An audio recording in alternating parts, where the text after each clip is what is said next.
dun.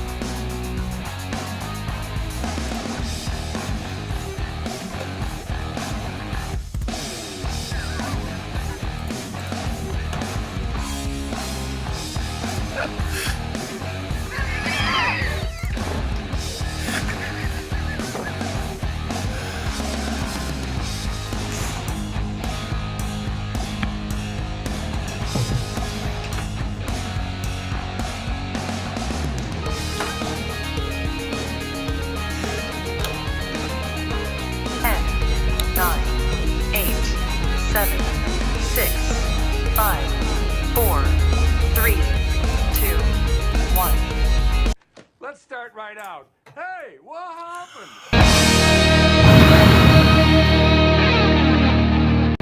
Hello.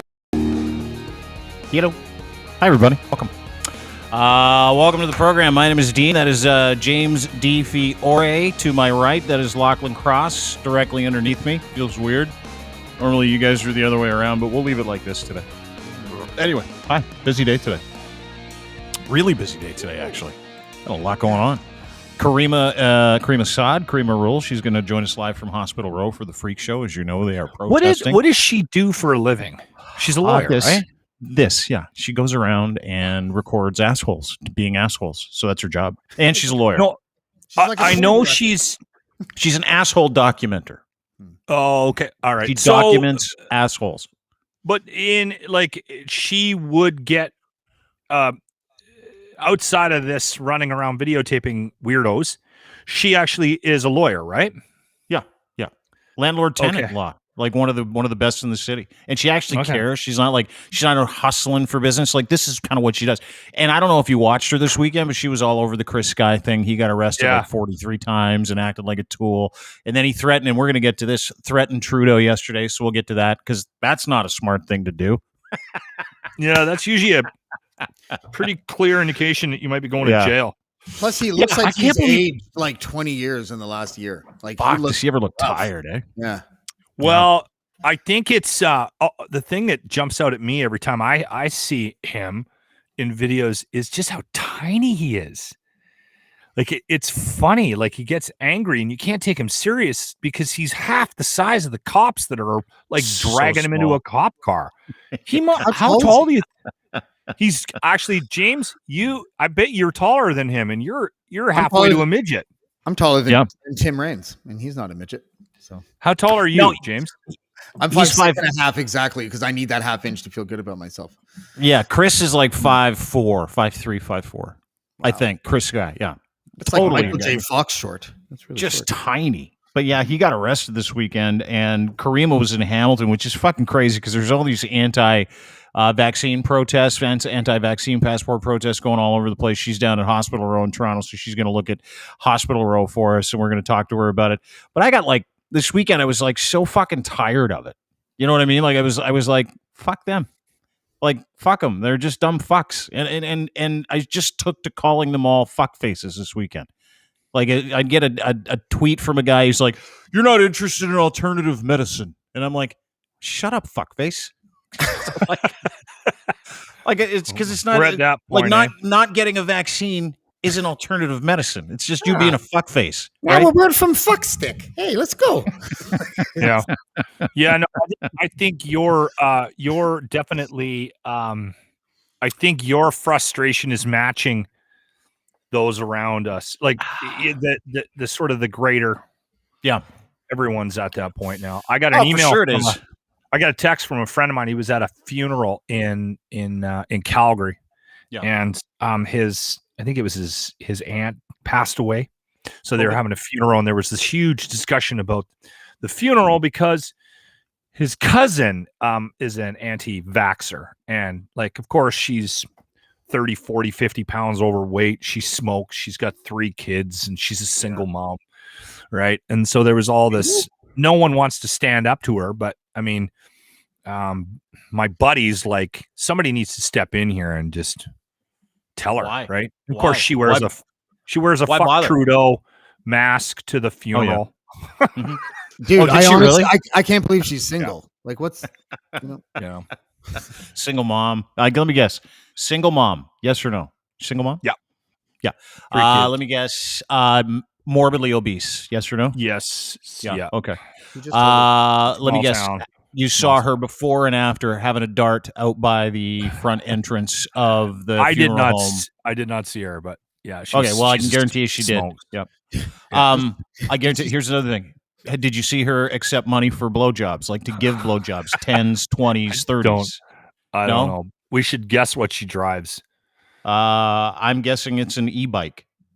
A Kia. scooter. Yeah.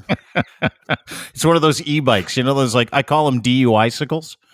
It's like those guys that can't fucking like keep a license because they keep getting popped for DUIs, so they have to drive e-bikes around all the time. Those are the guys you see, like with a case of Labatt 50 on the front of the e-bike, and they're scootering home in December. Those are those guys. That's why I call it a DUI-cycle. But that also is reserved for people that are too stupid to actually maintain a driver's license, which is who we're talking about here. And we'll get to those people because they're all standing around in front of a hospital preventing people from going in today because they don't want to get vaccinated.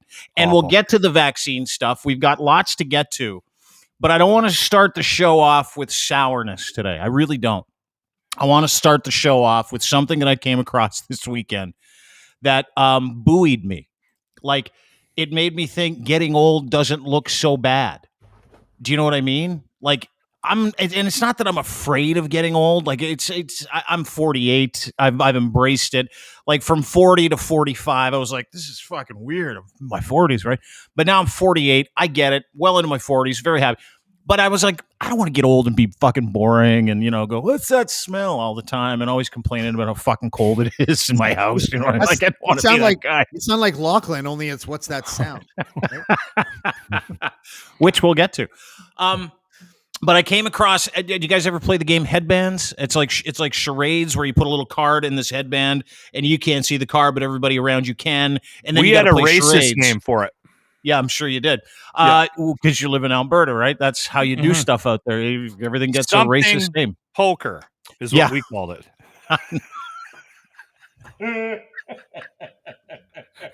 Good rendition of that thing. Something poker. Yeah. Well, I saw this lovely couple this weekend playing Headbands, and it shook me. I watched this probably 45 times this weekend. I came back from dropping my kids off at work. I'm like, I got to watch this video again. And I've never been like that. But never fear getting old. I want you to watch this couple play some Headbands.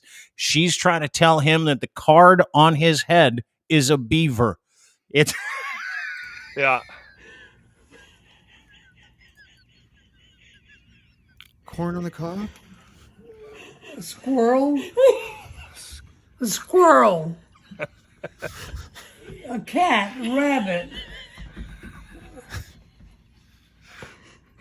Do like Meg. Monkey. She's thinking right now of the dirty things she's about to do. Should I tell him what Meg did? Show him what Meg did. Show him. Pussycat.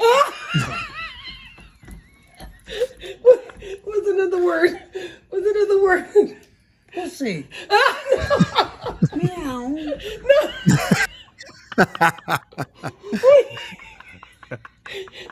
He still don't get it. Still funny.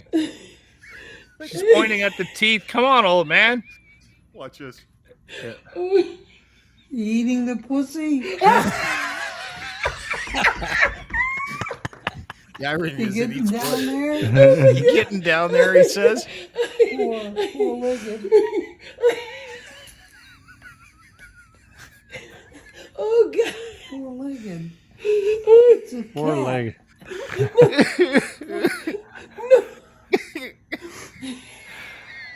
Yeah. I'm a Funny if you said cunt. I can't stop laughing. It would be funny. Cunt. It would be funny if he just screamed cunt at the top of his laugh. Of course, that would be funny in any context, but yeah. Come on. Tell me that isn't the fucking greatest video you've seen all week. I watched it, like I said, back to back 4 times in a row, and I laughed every time. It's so good. Absolute tears in my eyes. Tears in my eyes watching it. All the things going on in the world, everything that's happening. We have hospital protesters. No one wants to get vaccinated. People are fighting. People are dying. Everybody's getting sick. come on, give me some old people for the win today, right? Just give me the old people for the win. That was absolutely beautiful. Yeah. Speaking of videos, we're all not too far away from that, by the way. No, real close. Well, you guys are a little closer than I am, but you need to turn your mic up, James. You guys are a little bit closer than I am, but yeah. That's nice. Not that much closer. Can you hear me now? Yeah. Yeah, hear you just fine. So what's the fever like out in Alberta, Locke? What's happening in Alberta with this COVID thing? Because I read this piece that I thought summed it up, and I think I retweeted it. If anybody goes to my Twitter, which whatever, it's right there. Yeah. At Lachlan Cross. It was an article from a emergency doctor here in the Edmonton area, and he had a great line. He said, we're done. And it was a little bit about some of the protests and how they can't really be focusing on that right now, because just keeping the hospitals staffed has been an issue because of, fatigue and burnout and whatnot. And it's a pretty heavy read. He talks about people coming in and realizing that, on their deathbeds, that maybe that stance against the vaccine might not have been the smartest thing for them to do. So he says that's really difficult to watch these people, dying, and then the other thing he said is that Alberta, and he nailed it, because if you're wandering around the city, like I went to the football game on Saturday, and I mean, we've gone out for my wife and I celebrated an anniversary this weekend. We went for dinner. We're double vaxxed, and I don't feel too nervous about going out. But you get it in. You get. We can talk about that later.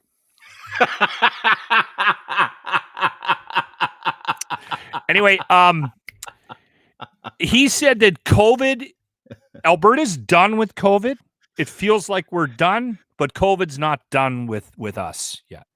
And he even, there was also an article, and there was a line in there, I think something to the effect of, I think he's encouraging officials to get the vaccine passport, because he also suggested that the people that are not vaccinating at this point may never. Like it's just it's a lost leader. The amount of effort and time and energy to try to convince that 20% of the population that that still isn't wearing seatbelts because they're pissed off about that rule that came through in the 80s, that group might not get vaxxed, right? Well, and until they sit and watch somebody die, maybe that might be it. But I mean, what more can you do as a public official, right? Isn't there? I mean, I don't care. It might not be a causation, but it's certainly a correlation. When we were talking about this a month and a half ago, and I was just trying to make the point at that time that if we treat them like it's going to get worse, and the protests are going to get worse, and the numbers are going to. I don't disagree with you. Yeah. Right. So what did we like? And I'm not even saying that anything would have helped. So I'm not saying that, but I know that the way that we sort of went about it as a society certainly had no upside to it. And I think you're right. I don't think the number is going to get above 85% in the country. I think it will, and it might not even get to there, because I think, Lachlan, you're right. I heard the same thing, that people who haven't got it, most of them are probably not going to get it. Right. So, which is fine. And that's, it is fine and it isn't fine. Like I'm of two opinions, right? And which is why I don't mind. Like I got a tweet from someone today because I was so tired of the hospital. Caryma's on standby. She's going to join us in just a second. Was on Hospital Row, and she was with Chris Sky. We're documenting Chris Sky. She was on Asshole Document Journey this weekend. So we're going to check in with her in a second. But, it doesn't, like, there isn't science or an expert that matters to any of these people, right? Like, it's the death of experts. Like these people not only don't care about what an expert says, they will go and look for information that an expert puts out, like a real legitimate health professional puts out, find a way to sewer it or cherry pick different things in that expert's opinion, and then take that thing and then go and say, this is why I'm not getting vaccinated. And now experts aren't speaking out. right? Experts are like, go fuck yourself. I'm not putting the best of my peer-reviewed medical information online so you guys can cherry pick different things and start a fire here and start a fire there, right? Yeah. But that is all they do. That is all they do is they go and look for ways to be able to tell everybody that their narrative is the only narrative that matters, their selfish narrative. And so when they cherry pick these experts, they cherry pick the best of the information and then use that information to tell, which has created this massive problem, right? Experts now aren't speaking out. We're now having to go and say, hey, why don't you go fuck yourself to people? Because it just doesn't matter. Like you're talking to a brick wall. There's no point in trying to tell someone or convince somebody that cherry picks information to the point where, and I really mean this from the bottom of my fucking heart, to the point where they know they're wrong. All of these people know they're wrong, but it is all about trying to look like you're part of that treehouse full of idiots, right? No, they do. Right. I don't think they do. I think a lot of them do, and I think that one of the reasons why is that I can right now, name like a half a dozen things that the government or the WHO got completely ass backwards. That's cemented all the way through this pandemic, one after another after another. Their opinion of the people that were giving them the information, that they were liars, that they didn't disclose a lot of shit, that they were all politicized, and. I'm of the feeling that they're right about the politicization and all that kind of stuff, and the vaccines also work. But if you already have an axe to grind, or even if you don't, and you're getting all this misinformation that you're finding out along the way, and it was perfect, it was like a drip drab. They'd be like, "Oh, I don't trust you." Time would go by, and it was like, "Well, man, did something again. Don't trust you again." And then by the time you're at the sixth thing, But I think what Dean is saying, they're using a lot of the information against, they go out of their way to try to find these scenarios within the information that they're getting to bolster what already is a strong disbelief and a strong anti sort of establishment sentiment. They're craving an alternative to what everybody else, the rest of the world is doing, right? And they're calling the cherry picking of the Google searches that they've been on. Like, listen, if you're an anti-vaxxer, like if you're already predisposed to paranoia and a total fucking moron, because they are, these people are fuck faces. If you were one of those people and you've decided that you're not going to get it, you're going to search for your narrative in the Google search engine. That's what you're going to search for. And guess what's going to come up? 500 different websites from derelict assholes who all do the same thing and want you to fucking not get better, right? Oh, yeah, so there's a community. So instead of typing in facts about the COVID-19 vaccine, they type in COVID-19 vaccination unsafe, and then they fucking hit, I'm feeling lucky. I'm feeling lucky. I'm going to see what I can get out of this whole thing. And then they get all kinds of garbage back. And then they go out with that information. They print it out or they get it on their phone and they go door to door and neighbor to neighbor and fucking relative to relative. And they're like, see, you're wrong. And it's just the dumbest fucking shit ever. Like it is the dumbest shit ever. And it never stops. Caryma Saad joins us, ladies and gentlemen. Caryma Saad. Caryma Saad. Look at us. Hi. Look at you. Look at you. Huh? Still ignoring my suggestion for puzzling, but that's okay.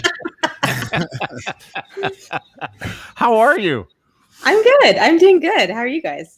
We're really good. We're just discussing the mind of the anti-vaxxer. I got this today. Hey, stupid. The protest is about the healthcare workers that risked their lives since the beginning of COVID-19 without a vaccine. Now they're going to be suspended if they don't get a fake vaccine that does not work. He says it's about choice. I replied kindly, hey, fuckface, vaccines work. You're just a pussy who's afraid of side effects. So you cherry pick shit, you Google and call it a choice. Get fucked. Maybe strong, but that's legitimately how I feel. Now, am I wrong? Like when you see these people and you document them every weekend, you document them during the week. I call you the head asshole documentarian. Do these people like, Gotta be careful where you put the comma in that sentence. Head asshole / documentarian. Do these people really believe any of this stuff? Like, do they, in their heart of hearts, do they believe that they've found like a life hack to vaccinology that nobody else has found? Do they think that when you talk to them and you see them protesting, obviously they're out there for a reason? But when I watch the videos that you do, the videos you put together, it's more like degenerate camp for morons, every single protest that I see. So part of me thinks, man, these guys got to know they're full of shit, Caryma, do they not? Like when you talk to them in a moment? I think some of them do, but I think a lot of them genuinely believe, what they believe, and it comes down to not really being able to critically assess media, right? Not being able to tell what's a reputable source, what isn't. Confirmation bias comes into play where they've already believed something and then will only accept information that sort of bolsters that. So as you say, cherry picking. It's also, I think, about community and their own community. Yeah. And that sort of herd mentality, that mindset, I think prevents people from really looking closely, self-reflecting. They've found sort of acceptance within this weird little movement, or they came into this movement because of a pre-existing community, whether that's religious, whether it's a wellness group, whether it's something else altogether. So I think that those are some of the barriers. I find it interesting, the comments about where they get their information and the bias, right? Like, and I agree with you. The thing that I struggle with is if I see something fake or somebody sends me something and they legitimately are, I'm sending this to you, Lachlan, because you need to see this and you need to get the information out there. I'll take a look at it, and within seconds, I can tell that it's fake. And then you Google the source, and then you get it comes up and it says, this is not a real news source. This is their motivation. Bullshit. This is their goal. And they don't do that. There's someone in my DMs right now who thinks that they've won an argument with me because I've just stopped responding. It was this fake agenda, leaked memo, liberal plan that's like a printed out email with basically like everything redacted that anyone could just type up. Right. And it's like, okay, like where, like, they did a Photoshop. They photoshopped a redacted document. They just made one up, like with a bunch of lines on it. No, worse than that. It's not even redacted in that way. It's just, it says removed. So it's like someone went into Microsoft Word and like copy and pasted an email and then like, and so it's where do I even begin in that conversation? I just wanted to see if they fall for it, and it worked. They did. We totally did. You mean something like this? I'm at the grocery store today, and my buddy that runs the grocery store, he's like, you won't believe what I got. I got a cease and desist from someone calling herself Her Royal Highness Queen Lady Romana Didulo. Oh, Caryma, you're shaking your head. You know who this person is. I'm very familiar with her. She's special. Yeah.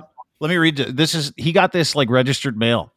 To the attention of the Prime Minister of Canada, Deputy Prime Minister, Health Minister, goes on, Armed Forces, RCMP.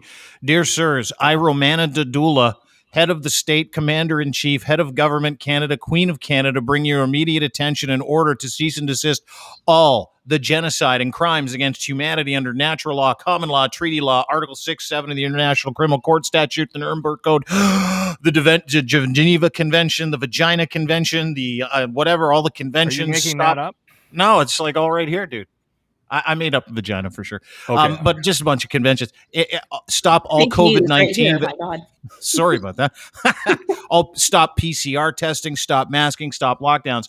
And she at the end of it, she's like, this is my favorite part, is that it's not signed because it needs the official seal and signature. There's no seal or signature. She's just like, we the people want you to stop doing vaccines. Like, does she have, like, I find it amazing that she might actually have people that actually follow her, like, that believe her. Does she? She raised about $50,000 or so through GoFundMe when there were those fires out west. The money was frozen, I think, by GoFundMe, but she didn't even put, like, she just said to rebuild houses. It wasn't even designated for a charity. So she has quite a sway. And buy OxyContin. I mean, rebuild houses.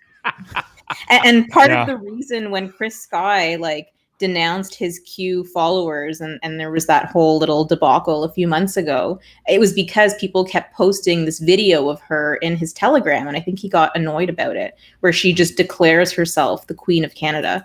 So she does have a following. QAnon written all over it. I'm watching that documentary Into the Storm right now. It's really good, and get ready. We're going to be all speaking Chinese soon. They're sitting over there laughing at us. Is that woman like part of that scene? And I don't know if you guys have ever heard of this. Have you ever had someone tell you that when you're born, the birth certificate registration number that you have is now represents you as a product inside some stock on the New York Stock Exchange, and that every Canadian is bought and traded on the stock exchange? And I'm like, what are you talking about? Like, no. Can you show it to me online? They're like, is that a new thing? It's not really that new. And then they believe that if you move into an area and you declare something, plant a flag or some shit, and make your own currency, then that currency is legal tender. Like, it's this form of sort of like sovereign citizenship is one manifestation of it. Yes. Freemen on the land, like they're all kind of part of the same. Something to do with the post office too, right, Caryma? Very weird, random, bizarre things. They'll capitalize random letters or put in like punctuation in places it doesn't belong because they think it has some sort of significance. They really love notary publics for some reason. Yes. So I've been asked to notarize things where I'm like, I can't do this because this isn't real. I would do it. I would notarize You are not it for like the Wizard $10,000. of Woodbridge. You're not the Wizard of Woodbridge. So it's like very strange interpretations of like the Magna Carta, and like they'll just it's Alberta actually is the leading case for it comes from there, because the courts just were dealing with so much of it that they're like, okay, we're gonna they don't pay their taxes to explain what this is. Do you guys remember Mad Mike Hughes, the guy that thought the world was flat and he was building a rocket to fly up into space to take pictures to prove it? Yeah.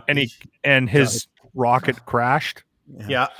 We used to have him on the show once a month. I had his cell phone number, and I would just call him, and we would just like roll. Is he dead? Isn't he dead? He died. Yeah, in the crash, right? Like he died. He died crashing that rocket. Yeah, it's a crying shame. Yeah. Yeah. Anyway, I'm torn up about it. He was fucking wildly entertaining. He was into this whole. No one's identity is really, and he was in court. He had like 10 cases where he was trying to gain the ownership or the naming rights of famous people, just to prove that they didn't actually own their shit. Nobody owned their shit. I can't really explain it, but he used to he neither can they, don't worry. Yeah. Mile wide. We had a guy that used to call the last show I was on and he was one of these guys, and he was on the lam, living in like out in the boondoggies, and I've since developed a theory that anybody who lives on an acreage is hiding from the law. You're probably not wrong. I mean, there's a video that came out this weekend. We'll get to Chris Sky in a second. But to further your point, video came out this weekend, and I was alerted to it because of this tweet that Kinsella sent us. This is a video that was put out by Chelsea Hillier. She's Randy's daughter. She's a PPC candidate in London. I'll show you the video in a second, but this Jessica Thomas, who's part of the PPC, wants to vote PPC, big PPC supporter, said, you should bring that bad boy to tomorrow's raid on Toronto General Hospital. We're not only going to protest, we're going to get inside and show the world that COVID is fake. So if you wondered if this is just craziness, cute craziness, it'll kind of disappear. No, not so much. January 6th shit, right? Yeah, this is like insurrection business, right? And that girl lives in Ottawa, Jessica Thomas. That stuff's been already forwarded to the CSIS as well. But this is Randy Hillier all over it, because that's Randy Hillier's daughter, right? Chelsea Hillier. Now, the video that she put out, which is crazy to me, and this is directed obviously at PPC voters or someone who might vote for PPC or people that just like firearms. But like if this is the problem. This is what it has created. And this is, you're absolutely right. This is January 6th stuff. Watch this video. She's done that twice in her life.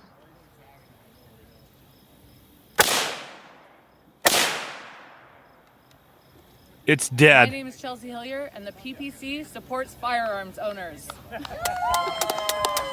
See, she's like, oh my God, I've only done this look once at in my me. life. Look at me and my gun. Look at me. I shoot a weapon. I got a firearm. That's an The assault only thing that rifle would that make holds that 30 video or 30 better bullets, by is the way. if The she gun shot that guy that was show. going down to pick up something, like accidentally discharged it again, and Or she winged him. held it like about 2 inches away from her forehead and pulled the trigger, and it knocked her right the fuck out. That would have been cool too. But that video led to this.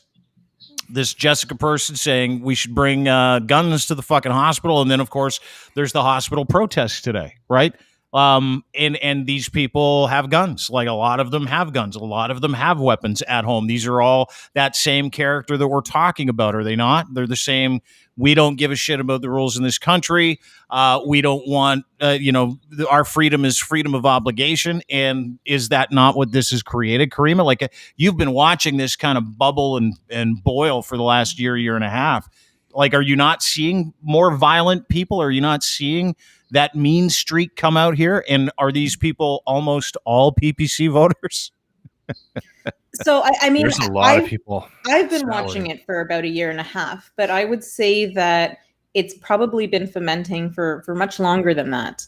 And the pandemic has brought out the worst in many people for a variety of reasons, and we can maybe empathize with that to some extent, but not with the outcome that it's producing. And yeah, I do think that there is a strong chance for escalation to violence in the same way that we see in the US, right? And that was kind of a gradual descent into madness as well. And is it accelerated because of the pandemic and because of how social media spreads news and information? The number of American flags or Trump flags or kind of other symbols that have nothing to do with Canada's history but pop up at these protests. It's really concerning to me, and that's why I can't sit home and do puzzles, because I think that this needs to be watched and it needs to be talked about it, and looking away from it or ignoring it is temporary reprieve at best, because they are organizing and coalescing. Mm-hmm. Can I just jump in quickly on the gun issue?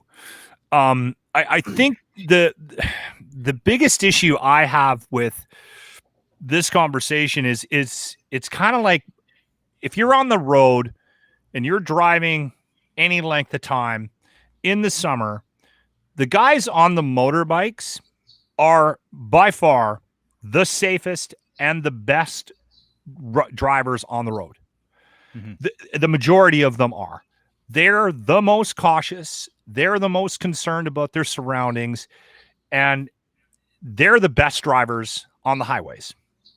There's always one or two assholes that are fucking weaving in and out of fucking cars, on a crotch rocket, and they give all guys that drive bikes a bad name. Now, I don't drive a bike. I'm just using this as an example.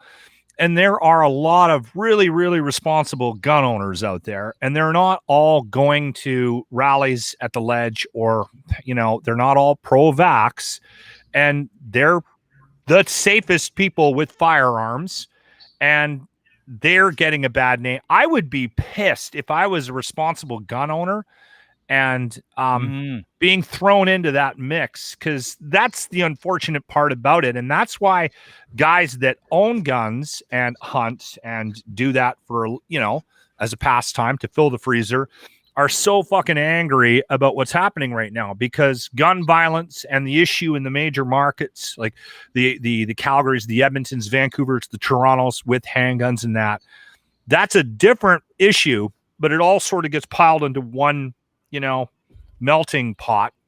And unfortunately, it just brings out the worst in everybody, including that guy that might even vote Liberal but likes to hunt, right? Aren't we seeing sort of like an Americanization of gun culture then? Because I remember bowling for Columbine, and that when Michael Moore came to Canada, I don't remember the exact stat, but the walkaway stat was that it turns out Canadians per capita like guns almost as much as Americans. Oh, for sure. But we didn't have it embedded in our culture via like the Second Amendment But now it's like an offshoot of Canadian, far right wingers, whatever you want to call them, are like using it as like a cultural significant thing now, rather than just like we're sensible and we have guns and long guns for farm and we keep them in the cupboard, like that kind of stuff. And now it's like, yeah, we should have the right to bear arms anywhere we want. Let's take them to the hospital. It's like, okay, where did that come from? Like, it's weird. It's weird. How much it's fucking changed, right? It's spread. That love of, like, I wasn't aware there was this like fervent love of semi-automatic weapons. And when you look at someone like Chelsea Hillier, who you can clearly tell, first of all, as Lachlan pointed out, do up your fly before you shoot a semi-automatic weapon. It helps you aim better. It helps you aim better. But keep in mind, she's courting votes, so she puts out a video of her shooting a fucking machine gun. It's disgusting.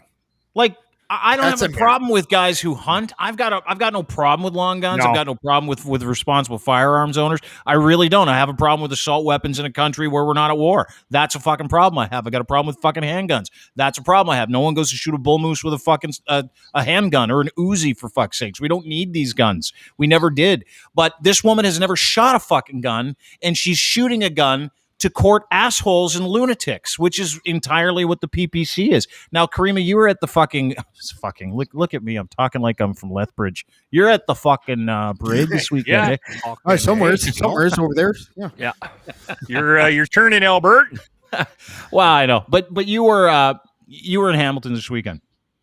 And are there different kind? We're going to get to Chris Sky in a second. Are all of these people like this, or is it just a cross section of idiots that all kind of come back to the same thing, which is we just don't want to get vaccinated? There's definitely a cross section of people and various sort of motivations or concerns that are animating everyone, right? So it's very tempting, I think, to paint them all with the same brush. But, to James's point from earlier on, when we do that and we oversimplify, it polarizes the debate even further. Right? You're just adding to their numbers. I can't believe you and James agree on this. You're bringing in more people into the tent. I get like hives every time we agree on things. You get hives when you and James agree? It happens a lot. I don't know. Looks like Caryma and James might be Sorry. But okay. So Hamilton is, I would say, a different demographic than like Toronto. Toronto is more weird to say. That's that a nice these way to say it. Protests are diverse at all, but Hamilton even less so. So, I mean, that was one thing I noticed off the jump. But there were for sure PPC supporters. I think that the candidate for the area might even have been in the crowd, which was awkward because then Chris Sky went on a rant about vaccine Bernier. But like, so they, I don't know. I thankfully didn't see any guns. I've not seen any guns up to this point at any of the protests that I've attended. You think you will, Caryma? Do you think somebody's going to bring a gun? Yeah, are you worried about that? Because you're like a tiny little Spitfire out there on your scooter, and you're ripping around, and you got the GoPro, and you got friends now, and you got a whole routine and stuff. To Lachlan's point, like you see pictures like this hot babe holding a semi-automatic weapon, and you know that's the crowd. Are you not getting a little nervous? I mean, it is reassuring that we aren't open carry. So I'm not going to see that at this point, unless that changes, kind of in a visual way, because I think that would be the end of it for me. No, I don't know. Wouldn't we all be safer though if we were allowed to carry a gun or a taser? If there were just more guns, it would be amazing, and everyone would be safe. Why don't we just arm everybody, and then we'll all be safer? Guns should just be thrown out of airplanes with little parachutes, with a coupon or something. One of my buddies, he's ex-military, and he's got all these firearms in his house, and I'm like, someday your place is going to turn into Waco. I'm going to be watching the news, and you and your fucking asshole friend Sean, racist Sean, we call him. He's going to be up on the second floor, and you guys are are going to be surrounded by the cops, and I'm going to be okay with you guys getting shot and killed in your house in the north end of Edmonton. Because I'm like, what the fuck do you need an AR-15 for, right? And then you got to have the fight with the firearm fanatics. That's not really an automatic. Oh, fuck off! No one needs that gun. No. Like, I am pro hunter, I am pro conservation, I am pro if you like, but you will never convince me that you need an AR-15 or a handgun, for fuck's sakes. Right?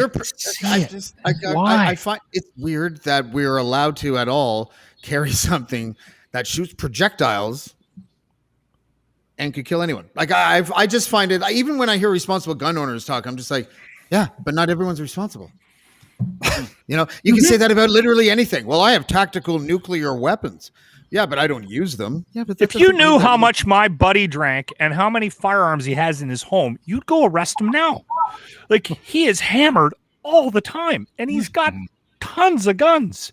And it's the same thing with knives. I joke about this all the time because Jimmy's worried about because people are attracted to him. He's a little person, so he's always worried that he's going to get beat up, and he's in a bad part of town. So he for years he carried a knife, and I'm like, dude, please put that thing away, because at someday you're going to call me, and I'm going to have to come and get you and take you to the hospital to have your knife removed from your shoulder. Exactly. It's not. It's never lucky. Ends well. Yeah. It would probably be the head. It would probably be the top of the head. Yeah. Though. So you have to never wear a hat again. You don't want to yank it out. You got to take them with it still in there, because otherwise you can do more damage if you pull drag them in there. Yep. They're going to get them right in the shunt.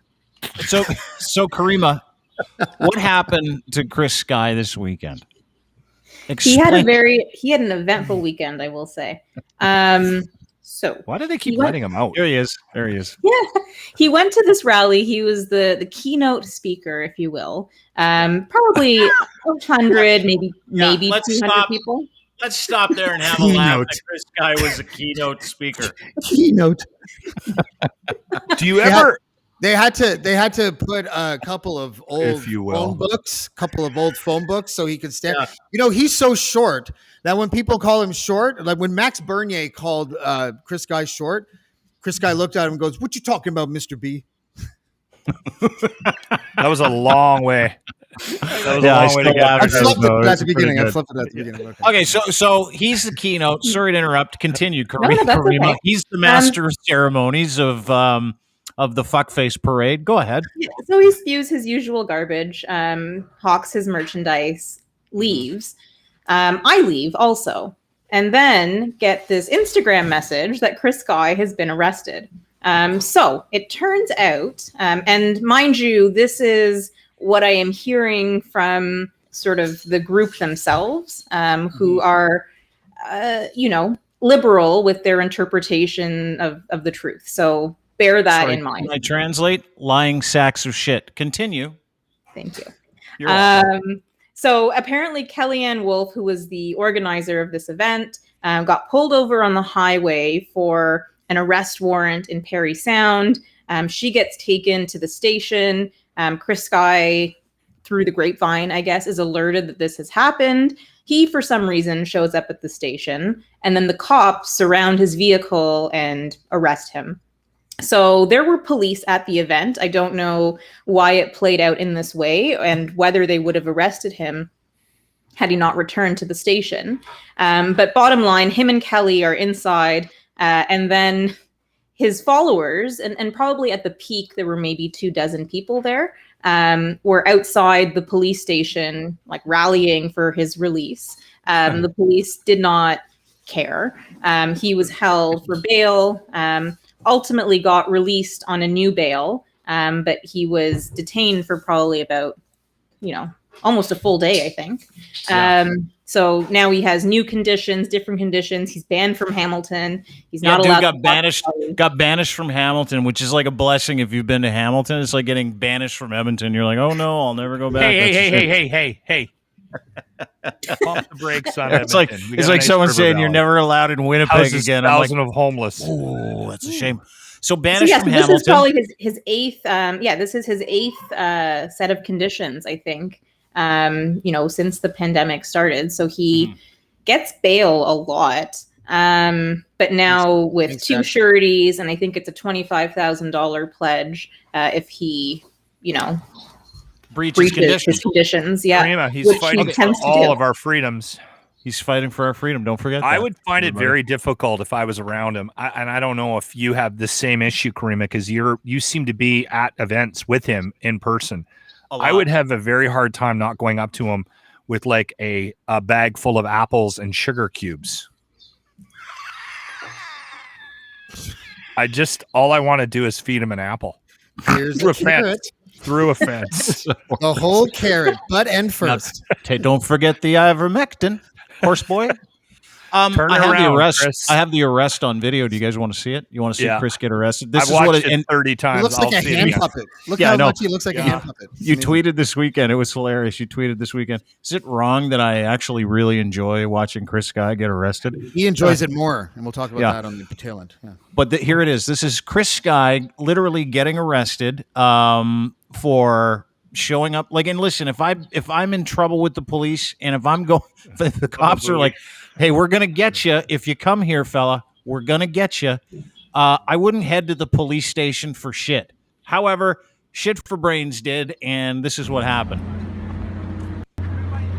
Look at the cross. No, this is It's nice. illegal. It's okay. They're all going down. These police are going down. Oh yeah?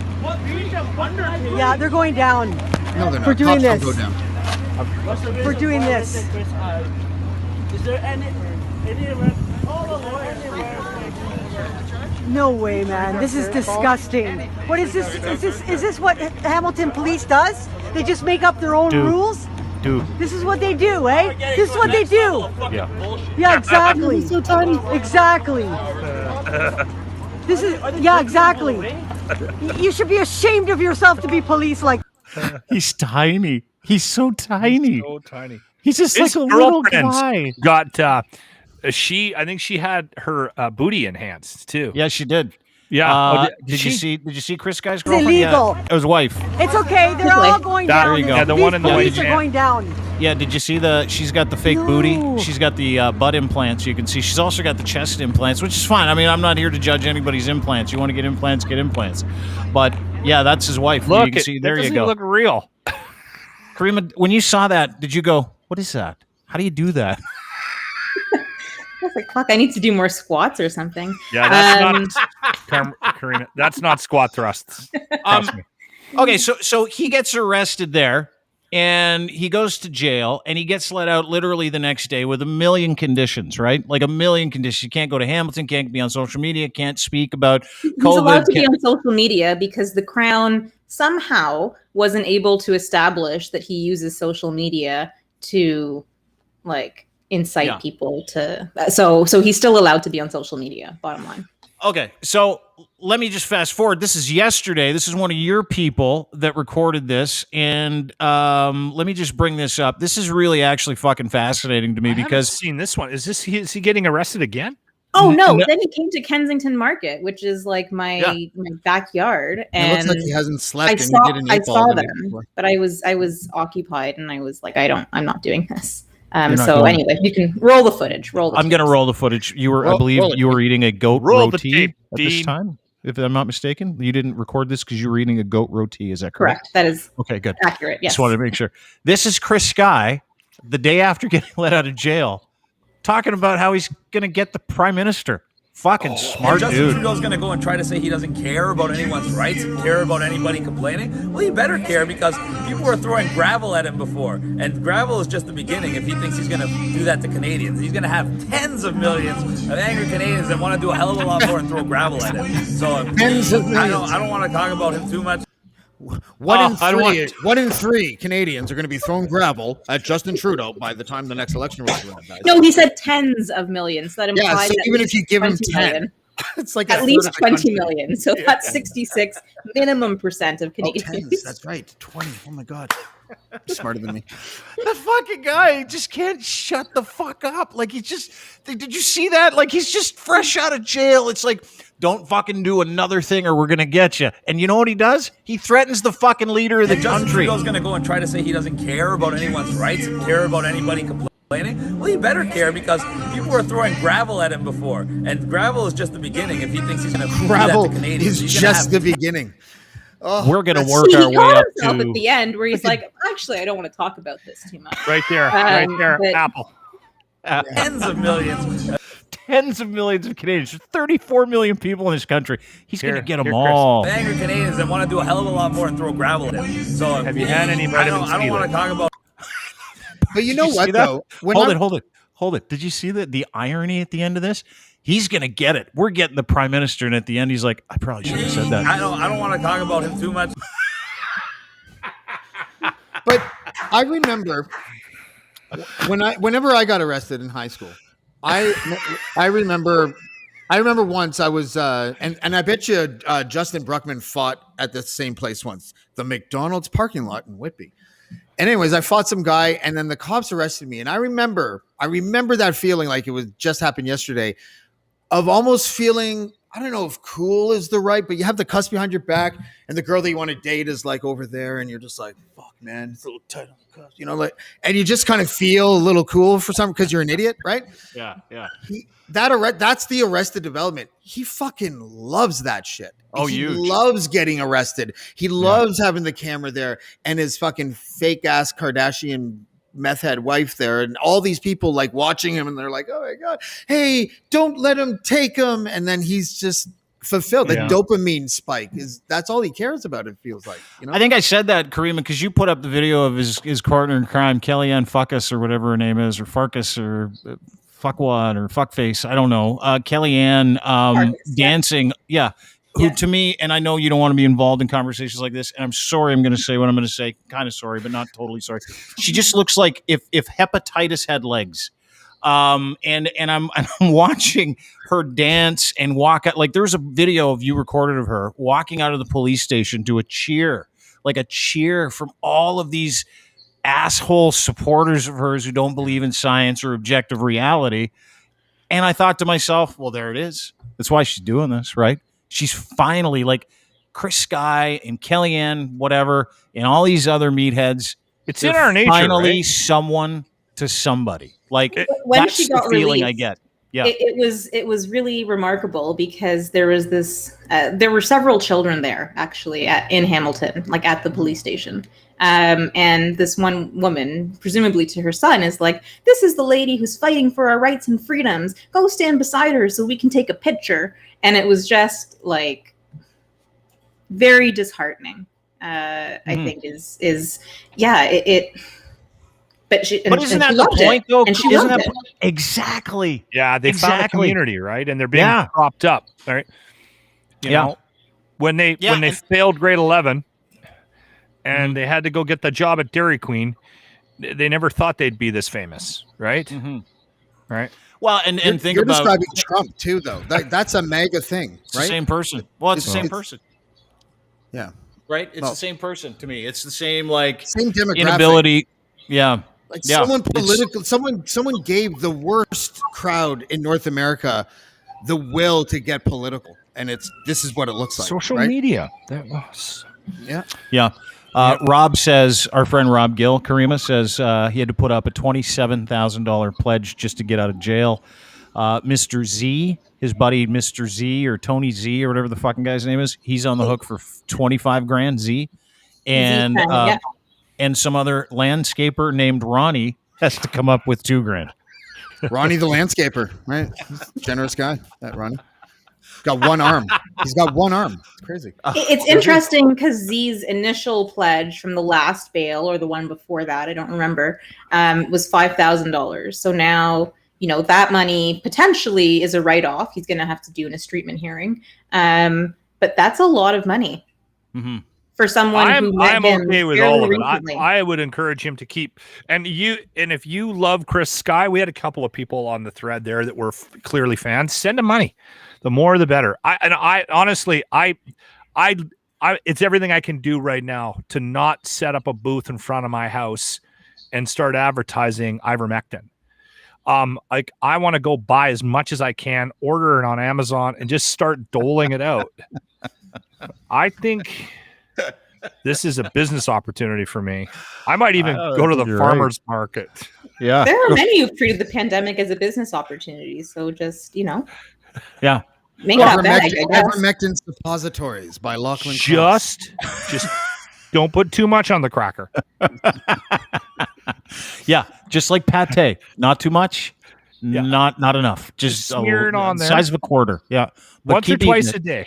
Yeah, Depends keep on how you eating it. feel. Mainline it if you want. You can just squeeze it right in there like squeeze cheese.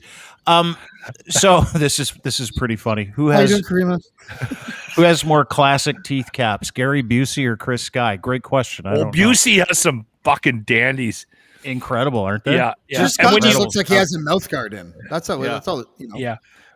One of the Those are- things that you those are talked capped, about the business opportunity here, Caryma, too, and I'll let you go. I know you're busy. But the business opportunity Got a puzzle to get here. What did Chris Sky say that he was charging for books? You had this like rundown yesterday. Well, he is charging $20 per book. If Yeah. you buy it online, then you pay shipping on top of that. And he says that he's sold 7,000 books so far. He also, at his events, sells like T-shirts and hats, and he has a Chris Sky for Prime Minister shirt that they tried to give away to someone who was potentially a supporter, and then that person was like, "I don't think I will wear that." Anyway, You're good with a but- megaphone. You're good with a megaphone, Chris. Keep it up, buddy. But yeah, so he's making money if he's Yeah. honest about 7,000 books, which again is a Nope. big sort of asterisk. Take it with a grain of salt. But then he says he's paid $20,000 in extra shipping costs because I myself, out of morbid curiosity, whatever, I ordered a book fairly early on, and it arrived like last week. Meanwhile, all this time he's been selling them at his rallies. And so he's been called out by like Michelle/Suzanne Robertson as how are you, not filling the orders that for people who have already paid, but you're selling new books? Like this doesn't make sense. So yeah, there's money in there. It seems to be mostly cash. And their system was just putting the money in like a Gucci purse that was hanging around Z's neck. Maybe can it will imagine- make bail money. Can you imagine him at Christmas? He's like walks in with his like powder blue suit and he's giving presents away to all the nieces and nephews and stuff. And he's like, "I told you I'd make it on my own, Daddy." And it's just all a bunch of Chris Sky gear, like. It's just funny. So what's Again, I don't I wanna be understand how careful. prime ministers get elected either, because I want to be careful we're not they discouraging don't. people from sending them more money. Me too. No, yeah. they should send me money instead, or any Yeah. of you, I suppose, but me first. Yeah. Anybody that does anything, If we you should just burn had a it first. cause, Yeah. I always wanted to know if that Figure works. it out. Hey guys, send me shrooms. Whoever's listening, Send me shrooms. mushrooms to James. Yeah. Send me shrooms. I got a cool I don't know, jacket never mind. from McDonald's. Yeah, you did because you're an influencer now. Yeah. Yeah. Spicy McNugget coat. What happened? What's going on with this hospital protest today? Because there's rumors going around. We talked about it a little bit earlier. I don't know if you saw this. Chelsea Hillier. Well, you did see it because you were on when we were talking about it, talking about raiding and storming hospitals. You were just down near one of the hospitals on Hospital Row. What's happening down there, Caryma? I would say there was maybe 100, 150 like anti-vaxxers tops. So it wasn't the same scale as last week. I didn't see any hint of violence. There were counter protesters as well. And sorry, I didn't see violence in the sense of no one had like guns out, but some of the messaging is inherently violent, I think. And there was, before the hospital, there was a group of people purporting to be frontline workers and first responders at Queen's Park doing a silent protest, just like standing there in sunglasses and hats and signs. And then some of them marched over to the hospital, and there's some yelling back and forth, kind of the usual. The Rebel News was there. Brian Lilly was there. I did not. Was he wearing a leash? Did he have a I leash on at the time? No, there was no leaf. But I like that's in my mind, which I hate. I hate having that in my mind. But in any event, What? Just you hate the idea of having him on a leash in your mind? I contacted Caryma like I don't know a week ago or so, and I was like, I have this idea that every time it was something like every time you show Brian Lilly in a cartoon, you should stick him with a gag ball or a leash, or in the next one chaps, but always a leash. And then she's like, I don't know, and I checked it out. I didn't know that he was called Brian Lilly Unleashed. I had no idea. I really didn't. And I was just like, this is fucking amazing. Because I have given him a spike collar, and I saw that one. Yeah. You know, there's a couple where he's on a leash or you need a gag ball that's the same color as his hair. You know, it's just going to be amazing. Yeah. Anyway, so he was there. It was eventful in the sense that I don't think we should ever be seeing protests outside of hospitals. But the first person there was actually someone in scrubs who had a sign, just protect hospitals. And it was quite powerful and poignant. And then kind of more people showed up and rallied around that. And then, you know, it was the usual, there were more bike cops than there were last week. And they were kind of off to the side, primarily a little bit. Finally taking it seriously a little bit. This is the picture you're talking about. Like, that's fucking sad stuff. Like, how do we get here? Yeah. We're an ER doctor standing outside of the hospital. They got COVID patients inside. They got anti-COVID people outside. And the guy's like, hey, listen, give me a piece of cardboard and a few pens, and I'm going to scribble something on this thing to say, please leave us alone and let us try and help people. Like, that to me, it's such a powerful fucking graphic. Like, it's a powerful picture. Maybe one of the more powerful things I've seen throughout this pandemic. Certainly much more powerful than the videos that we've seen so far, right? And what you were talking about earlier, I think, is this. This is the silent protest outside Queen's Park. Yep. These are all healthcare workers. Apparently, these are frontline workers. They say they are frontline freedom of choice.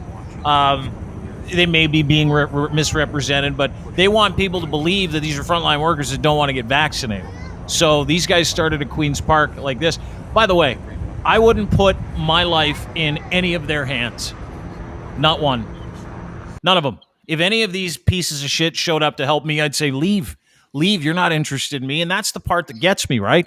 That's where I've arrived, is that if you are one of these people that doesn't want to get a shot, and you can't read science, and you don't understand math, and you don't like conditional probability, and you don't like objective reality, you can't be here. You cannot be part of the society that we live in. You're not part of the Republic. If you're not contributing to the Republic, you're not part of the Republic. And that's literally how I feel. And I really do. I feel that way. I made a comment not long ago, sorry to interrupt, about there's a conversation about making vaccines mandatory for frontline and healthcare workers. And I'm like, what? Why are we discussing this? I can't believe that this isn't a thing. Like, how? And not only that, how is it even possible that you're a doctor or nurse or somebody in the healthcare industry and you wouldn't get vaccinated? Just, I don't get it. And the phone rang and it was a nurse. And she said, don't put me on the radio. But you'd be surprised at how many people that I work with that are anti-vax. I'm like, what? Don't you find that interesting, at least, though? Like I would want to hear their reasons more. I'm more interested in hearing from them than I would be from these protesters, Sky or people like that, because I'd want to see if they had an argument, was even if it was false or whatever, if it was like in line with believing in medicine, and just they haven't been approved when they first distributed. Okay, they are approved. What do you think now? Well, I think like, I don't know, just something. It was very unscientific, but I asked 8 people on my Facebook friends list who had their profile picture like I support PPC, and one of them was the girl I mentioned last show. She's just smart. I like her. I've known her for years, and she's voting PPC. Out of the 7 that I asked, 4 of them were former liberals who voted liberal in the last election, who are voting PPC for one issue, and it's either free speech or passports or mandatory vaccines. It's one of those 3 issues. And these are not crazy people. These are just people that are voting on one issue.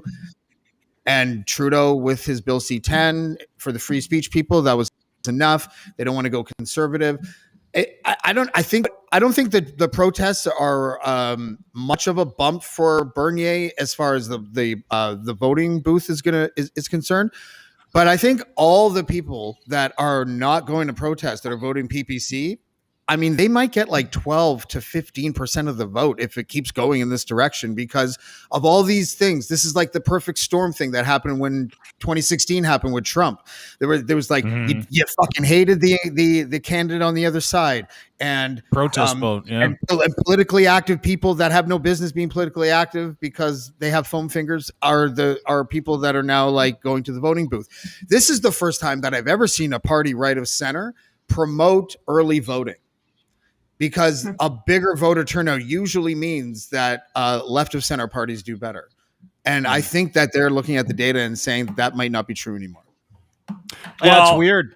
It's weird that just with the support that they've garnered, to your point, you see it, and Caryma, you see it at these rallies, right? You see the PPC hats and the logos and the Vote Bernier, and these are like the Hilliers and the Hildebrands of the world, all the juicy losers that just kind of have had, been standing there next to Jesus, and Jesus is probably going, "Hey, you're fucked, bud." But like that's kind of where this comes from.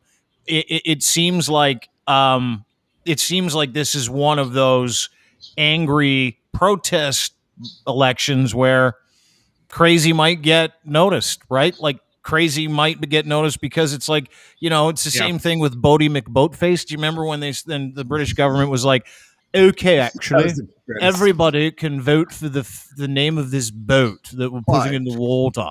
And there's like, okay. And so they weighed in. They had to name the boat Bodie McBoatface because people just had their way. This is the Bodie McBoatface election. And Maxime Bernier is that guy because smart people like James have said don't care if they're associated with people that want to bring guns into the ER or send cops death threats in British Columbia. Or not cops, doctors. Doctors are getting death threats now saying we're going to fucking kill you if you keep pretending that this virus is real. That's what we have here. And so everybody's like, Bernier, we hate government and we hate control so much. We're going to vote for this guy because he's just going to light it up. Now, he might have some kind of civic nature. He may. I don't know. Donald Trump didn't. Obviously, he was a fucking loser and a lunatic, right? He was insane. He'd shit himself every time he got mad. You don't want a guy like that in office. You just don't. But it is what it is. Brad has a question for you, Caryma. If you could answer this, please. He's a paramedic. Hey, Caryma, what are the legal ramifications? I hit one of these protesters while driving the ambulance with a patient to the ER, and then says, now that you made the comment, or 10 of them. Next time, just call, okay? Yeah. My lawyer keeps telling me, please don't tell everybody on your broadcasts about the illegal things you're doing, because it's gonna bite you in the ass someday. Can I make a comment about the PPC, Dean, quickly? For sure. Yep. I did the voter compass, and it may have suggested to vote PPC. I've also been spending since last week numerous hours a day on my path to becoming a semen retention warrior. Yes. Yeah. So I'm at the point now where I can almost swim an entire lap underwater because I can breathe through my balls. So you're swimming like a sperm. I'm voting PPC. Yeah, attaboy. Good for you. You should. Yeah. Why not? I mean, don't run people over. That's bad. Even these people. But even these truth bombs. Is that hard to say out loud, Caryma? Yeah, was it tough to say? Kind of is, eh? Like, is there a little part of you that's like, I want to do the right thing, but honestly, I feel mostly sad. It's mostly sadness. Sometimes it's frustration and anger, but it's mostly sadness at like how we've managed to politicize something that really ought not to be political. And in doing so, we've flattened all of these conversations that actually do have room for nuance, that do have like equitable issues at play, right? Because a vaccine passport, if we just take that concept for a second, it's an oversimplification to say, well, you needed immunization to do school, therefore this is, because we're talking about accessing an institution versus like spaces, right? And there are various reasons why like that concept is problematic, and I'm not anti-vaccine passport, but I also, at least being in Ontario, don't trust Doug Ford to effectively manage this program or do it, right? So there are actual conversations to be had, but we're stuck on this level of vaccine passport equals show me your papers equals Nazis, and it's, you know, it dumbs down the whole dialogue, and that is sad. It's really sad, and I don't know how we get to a point where people can critically think, and like, do we just have access to too much information and we're not able to handle it? Like, that's kind of how I feel sometimes. I think a lot of people are overwhelmed too, right? I mean, we keep bringing this up, and almost every podcast we talk about, if we could just focus on this one thing, can we have a conversation? No, you can't. You're in that camp or that camp. It doesn't matter what you say. You get thrown into whatever side there is, and it's very divisive. Even James's point too about his Facebook friends, his 8 Facebook friends. You know what? That'll grow, James, over time. If you keep being a nicer person, eventually you'll have more than 8 friends on Facebook. But the thing, I added you as a friend like a month ago, and I went from like 4,000 down to 12 in like no time. Oh, I lose friends almost daily. Radio, they just saw the word radio. They didn't even see. I think it's hilarious. You guys call them friends on Facebook. That's great. Facebook calls. I don't know anybody on my Facebook thread. To be fair, but the thing is. With the one sort of focus, like, I think we're being so bombarded. That's what happens. She's not really doing a lot of research about PPC. She has no idea about the guy back east who also is a semen retention warrior. No, he was the general. He was the semen retention general. That might kill her idea about that being a good vote, right? Like, maybe, but no, she's focusing on that one fucking thing. I don't like this, and this is the only party that said that they weren't going to do this. You know, it's funny because I'm voting there. And to be fair, it depends how the sperm general treats his constituents. So yeah, there you go. Thanks, Dad. Thanks for the dad joke there. I voted today. And I voted NDP. PPC. No, I voted NDP. And welcome to the big tent, Dean. You're welcome. And here's why. Because I have the ability to think about more than one thing that matters to me, right? More than one. And Jagmeet Singh, I don't believe he'd be a great prime minister at all. In fact, I think it would be like, good vote. I think his first day of work, he'd probably show up with a briefcase full of crayons and snacks. Like, that's and some doodle paper. And maybe some figurines. Like, that's how out of his element I think Jagmeet Singh would be as the prime minister. However, I like the fact he's socially aware. I like the fact that he cares about human beings, or at least looks like he cares about human beings. And I could not physically bring myself in the booth to vote for Justin Trudeau and his virtue signaling bullshit, or a guy who doesn't think a woman's in charge of her body and doesn't think that people should get vaccinated.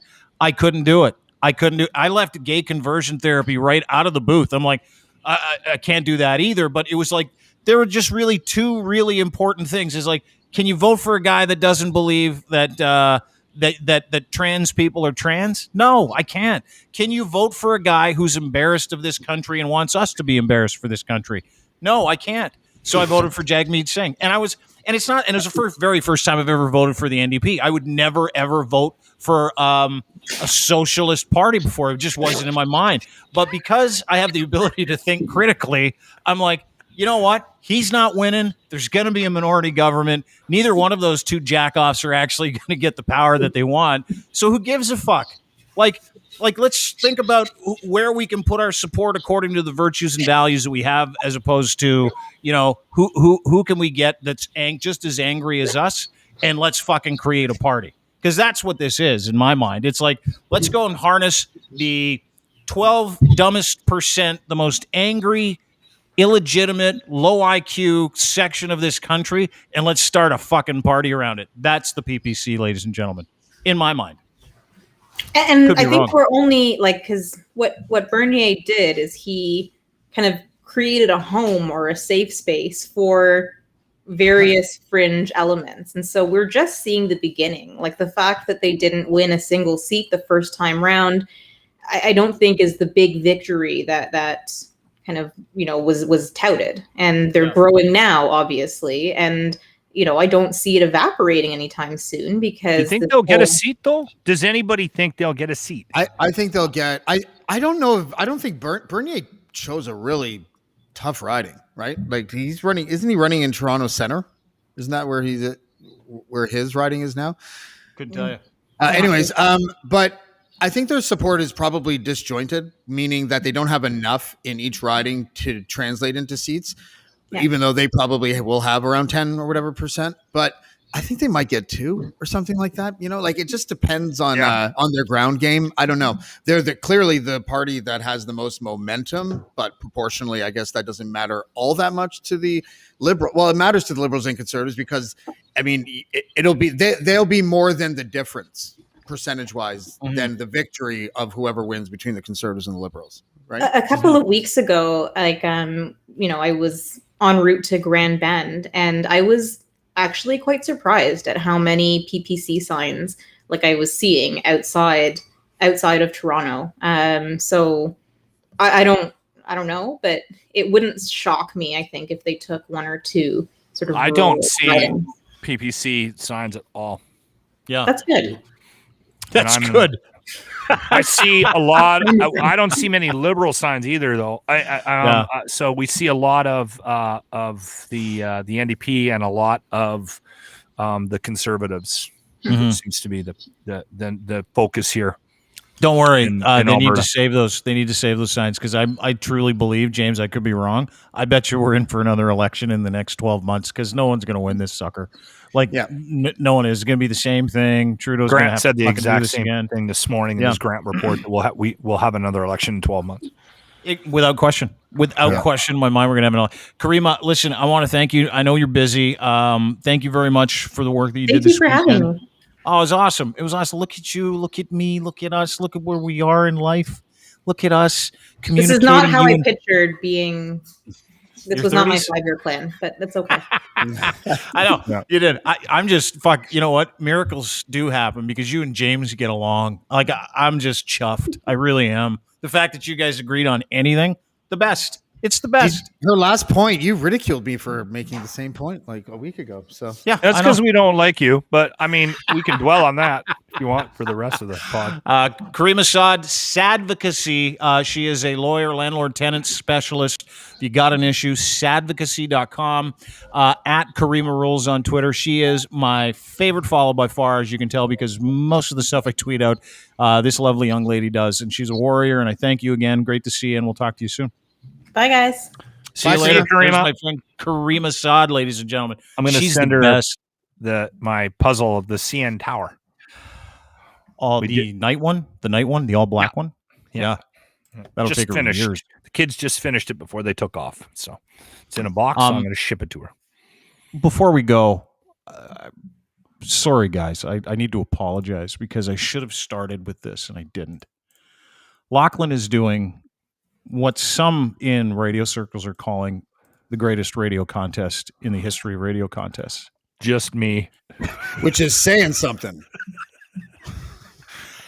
And it is appointment listening is really the only way you could describe the Den of Sadness sound of the day. Well, I tried to get them to do the contest through the rest of the day parts, and that got turned down. That idea got nixed. Well, that's a shame. It's the best contest I ever heard. I thought we could bring some cume in for the later day parts too. Cume. This is a word I haven't heard in a long time. An Indian spice? What are you talking about? No, not cumin. No. Cume. The cumulative amount of listeners you have to your radio station in 1 week. Because Lachlan, let me explain radio. I'm ahead by half a game. Yeah, he's ahead by a full game. You're going to explain radio? Oh, fuck. Yeah. Okay. So he does really well. Rest of the station's probably shit. So what happens is that, he's like, hey, you could do this fun contest the rest of the day. And cumulatively, more people would listen to our radio station. And they're like, they didn't bite. We don't want more listeners. We're good. We don't want any listeners. We don't want those kinds of listeners. Yeah, but the contest itself isn't even a contest. It is literally an absolute affront to radio. I like what you said. I like What's what that? you said. You said that's like a 15-minute segment with zero content. It is, but it works. That's the incredible part of this. Yeah. Ladies and gentlemen, it's the worst, best contest in radio history. The sound of the day, where you got to guess a sound, and then the rest of the time Lachlan spends mocking people that do this exact same thing for money on other radio stations. It's the truth. Not Welcome good to the karma. Locker Room. Den of Sadness. Secret sound of the day. Here's Lachlan Cross, I'm laughing Greg already. Johnson, and James P. White with your secret sound of the day. Okay, we have a new sound, and the jackpot continues to grow. What is it at now, James P. White? So not only do you get the collector's sports cards, but a limited, I don't know how limited it is, but a knife set that's like with... You're giving away one of your knives? Yeah, he's giving away a knife and his couch. I'm not giving away my couch. All right. Here's the next sound. Sound number 3. Pay attention, everybody.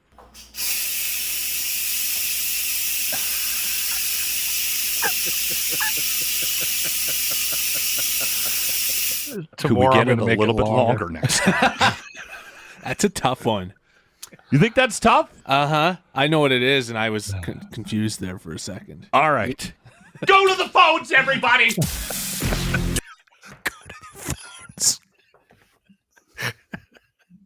Hey, everybody. I'm glad you're enjoying this. Let's go to you have no idea how much I love this contest. It's my favorite radio contest of all time. Let's go to the phones, everybody. Call us now. It's just an absolute mockery of radio people. You know the Locker Room. Den of Sadness. Secret sound of the day. Call now. 780-989-0957. Yeah. To win something from the Den of Sadness. Little Elton John I'm ready. before we went to the caller. Let's do this. You want to drag people through. That's how you get more cume. Room. Cube. It's all about the cube, James. And time spent listening. Your TSL needs to go up. Time spent listening. Drag them through with another Elton John tune, everybody. Secret sound of the day on 95.7 Cruise FM. Your caller 956. I'm so sorry. So close. Hello, Cruz. What's your name? Yeah. Jeff, do you know the Locker Room, Den of Sadness, secret sound of the day? James just does not get this. I'm listening. Shut up. Sink. I was going to say your brain on radio. Jeff, That's what I was I'm gonna say. sorry. You'll have to try again tomorrow. Oh, look at Rob. We'll be back at it again tomorrow with the same sound. The Locker Room. Den of Sadness. Is it bacon? No. I think I know what it is, too.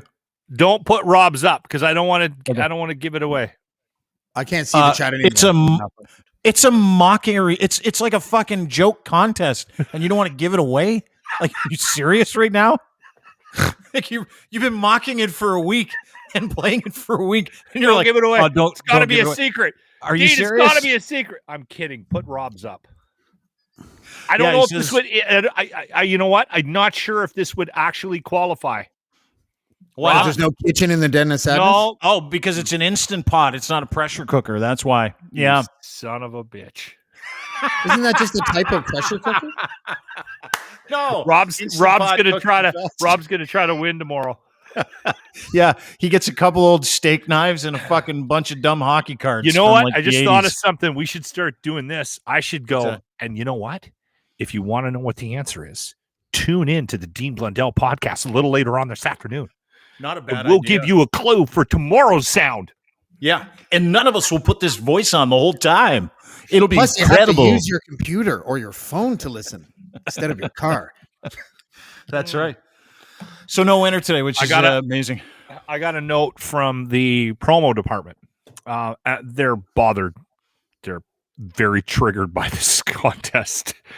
So You know they why? sent 'Cause me they a have note. no Couldn't hook control any over it. sponsors. They That's have why. zero control. Right? And not only that, we've set up our cubicle area, which is in the main part of the office. Like you can see it from the front desk when people come. Not that the front desk is open, but we got all this shit from Jimmy's apartment laid out on tables. So it looks like a garage sale. And there's a smell in there. It's fucking the best. So they sent a note, and she can't handle not having control over all of our lives, right, and everything we do. And she's like, how long is this contest going for? 957 days. I have no idea. See you in 2025. Because I think it'll be funny if we're still doing this in December. Now, that's me. That's my sense of humor. That might not be shared by everybody. It's shared by me. I love it. If you did this for fucking 2 years straight, you know how fucking legendary that would be?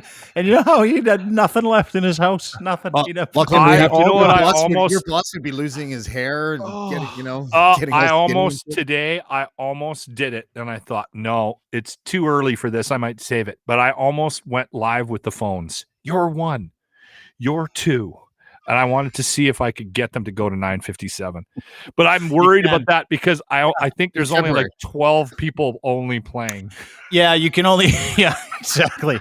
You have to take the same 12 calls like fucking 90 times. Yeah, if you're caller 2 and caller 26. We're just trying to prove that we're actually taking all 957 calls. You're 7. You're 8. Yeah, You're someone 9. here's concerned. Emily, she's like, 956 callers? Are you serious? No, it's a radio gig. I used to do that all the time where I would be, but we would give away real prizes. I remember one time we gave away a car, brand new car. I'm like, caller number 102. And I'm like, caller 99, hello. And the guy's like, oh, fuck. Caller number 100. Fuck you. And you're like, and then you get to 101. And 101 was always my favorite because it was like, caller 10, guy's like 2. I go, no, 1. And he's like, fuck you. And then you get to call it. But that was like giving away the prize was never the fun part. The fun part was what could you do, prior to that to like destroy people's lives? Like, how could you tell them, oh God, guess what? Oh my You God. caller There's number the same 100. person. This morning, yeah, we're exact same.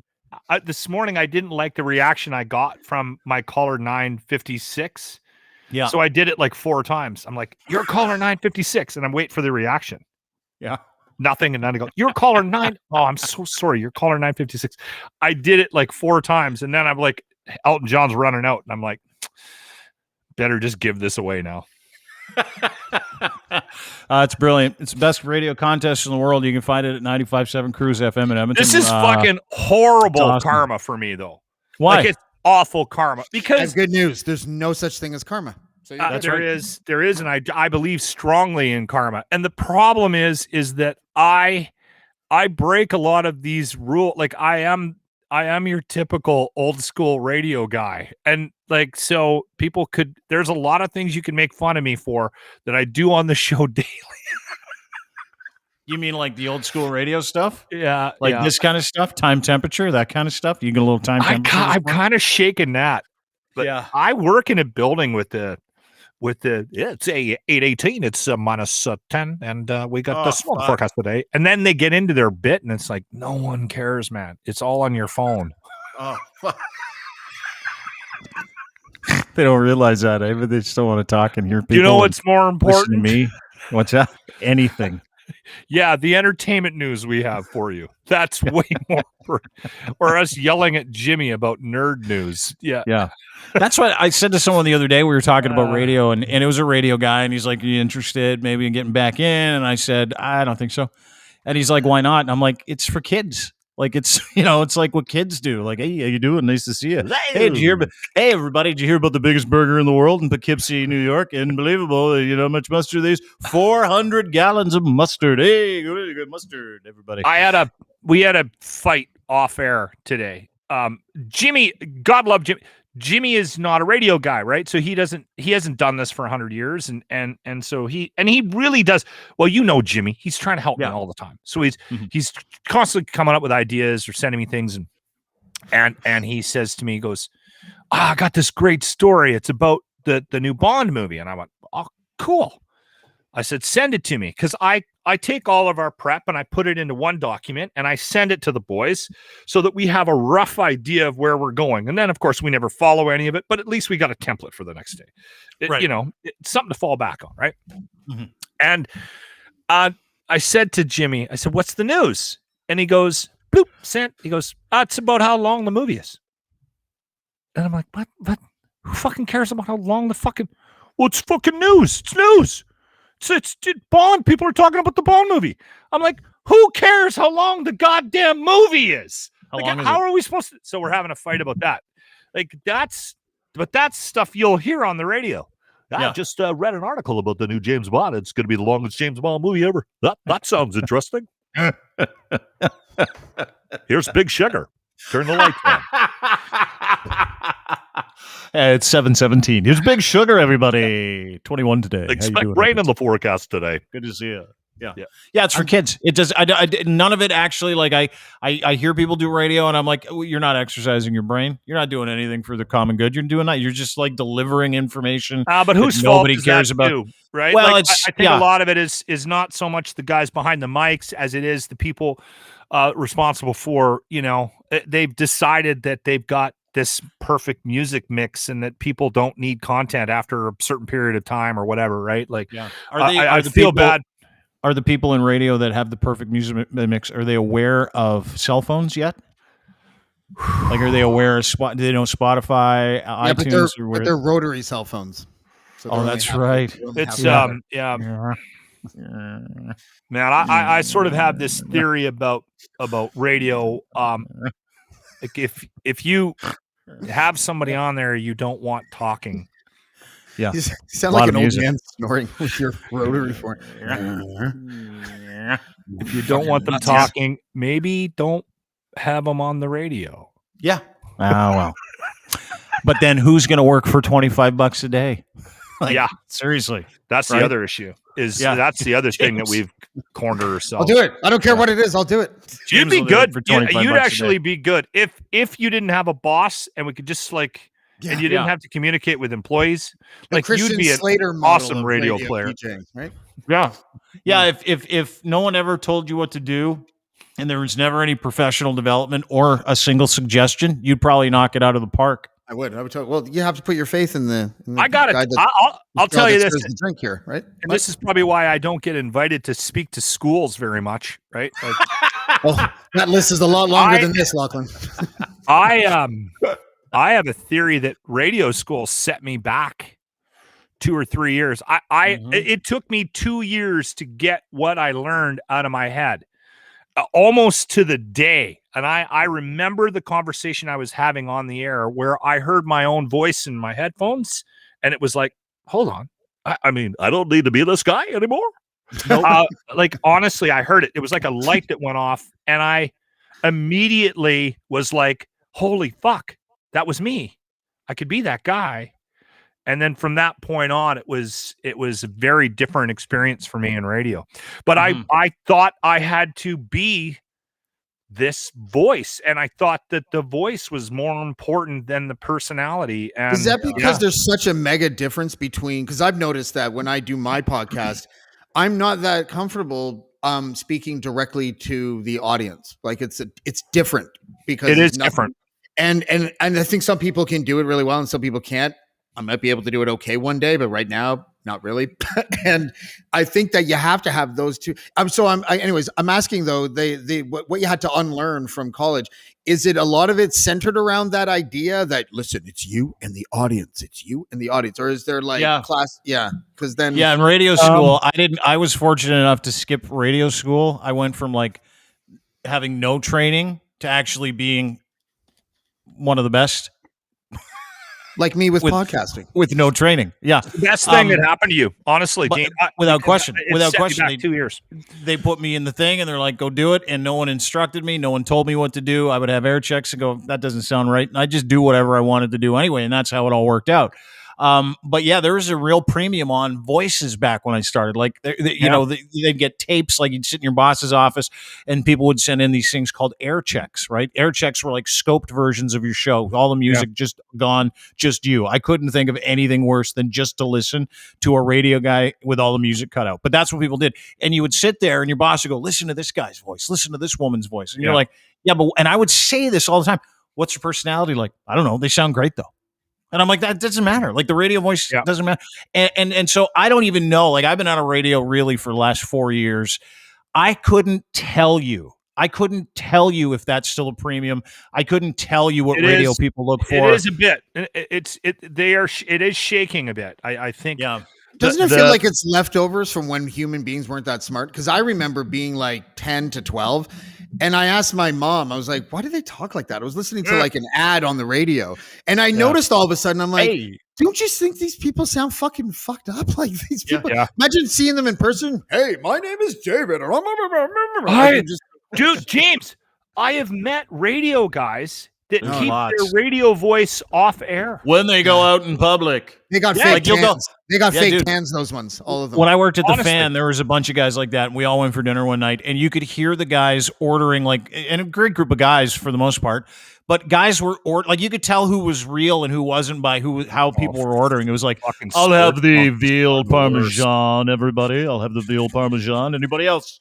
Here, having the veal parmesan. And I'm like, no.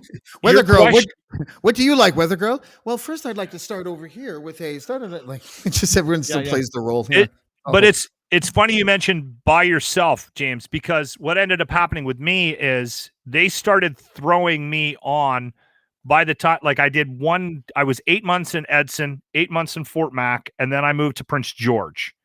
So I'm in my first year in Prince George, 2 years in the business, and they bumped me up from like a swing jock where I was doing a couple of evening shifts and some weekend shifts to afternoon drive on the rock station. And very quickly they were throwing me on mornings to cover. And when you're in the afternoon, you're by yourself, you're trying to create content by yourself. I'm still living in this world, this idea of what a DJ is. My boss, literally, Gary, he did a show and he sounded like this. Hey. You're listening to CIRX, the Max FM 94. I swear to God, it took him 6 minutes to get the fucking calls out. And that was what we lived with. That was our boss. Yeah. And so I was on that guy was telling us how to get better.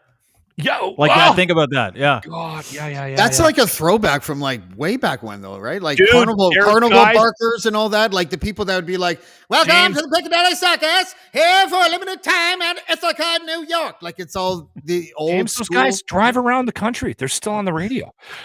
Anyway, so I went on the morning show and I started conversing with the sports guy who I kind of had a bit of a rapport with, and then you drop for a minute. I dropped the voice up here and just had a conversation with him. And that was the awakening for me, was like, oh no, you can be a real person. Right. Mm-hmm. And that's what it was. But it took putting somebody in front of me in a booth to get that sort of connection and that conversation. And then you got to work on that when you're by yourself. Because how do you connect when you talk like that? Like can you connect with listeners? It just becomes background noise after a while, right? Mm-hmm. Like, but if a host is like, "How you guys doing? I guess it's 9:18." And then they just start talking to you as they're driving to work with their coffees and stuff. There are guys that are really good at it in a room by themselves, and they're conversational, where you feel like they're engaging with you, right? Bill Burr is good at it. Bill Burr is really good at hosting his own podcast. Like he's dope. Yeah.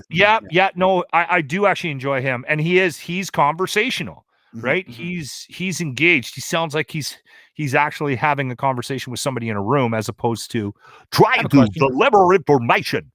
Do you think that, I made fun of podcasts when I was on the radio. Now I make fun of the radio. Now I'm on podcasts, and it's only because podcasting is eaten radio, right? It's eaten traditional media. Like digital on-demand content has destroyed traditional media. It's just a standard bearer. Like it has. How many newspapers? Like 80% of people who worked in newspapers 10 years ago work there now. Like it's dead. Radio, 80% of program costs gone because 80% of the staff is gone. It's not a good look. Like you can say it's not dead, and I don't think it's totally dead, but as powerful as it was being one of the only three mediums back then, it's as dead as it gets. But here's my question for you. When do you think, and I don't even know if this will happen, and this was part of my conversation I had with a radio guy the other day. Do you think that radio at some point is going to go, hey, we need to embrace, and not me, I could give two fucks, but like embrace this kind of conversation, open up the format and the clock. I think we're getting there. We got to get away from 30s and 60s and liners and that commercials and the programmatic stuff. We got to figure out a way, because like that's what we've been doing for the past 3 years, is figuring out how do you do what they do, but do it here. And then how do you find ways to drive revenue in a bunch of different areas and all that stuff. And it really comes down to one thing, and it's community. And you cannot create a community around a brand. You create community around people, right? Like Bell tried to create a community. Everybody fucking hates Bell because Bell's a big bad cocksucker in the world of business. Like that's like same with The Edge, same with other radio stations. The radio stations take on the personality of the people at the radio station. When you're not allowing your people to have personalities, to me, that's death knell stuff. That's like, well, we're asking you to do this job and we're paying you for it, but we're not paying you. And we're scared, to be quite honest, of losing our license or whatever the situation is by letting people have personalities. But it's got to come, dude. Like at some point in time, radio is going to have to come to different influencers or people and say, hey, listen, we want you to be you for 2 hours here. And we want to work with you in your universe. I've already got that. But James, you wanted to say something. Say something quickly, because I got to. Okay, I was just going to say that I haven't been in radio, but as a listener, if they can't find a business model that won't show commercials, if they can, I mean, and that won't broadcast commercials, won't that change everything? Because isn't that voice really just the lead in into the ad anyway? I don't think Dean's saying that you can't have ads. I'm saying that.